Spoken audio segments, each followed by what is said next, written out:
এই যে আমাদের মহোৎসব, এইখানে সব রান্নাবান্না কমপ্লিট হয়ে গেছে আর এদিকে সব খাওয়া দাওয়া স্টার্ট হয়ে গেছে।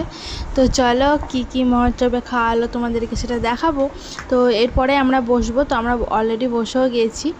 তো চলো খাওয়া দাওয়া কমপ্লিট করা যাক। তো ঠাকুরের ভোগ যেমনই হোক না, সত্যি খুব সুন্দর হয় খেতে।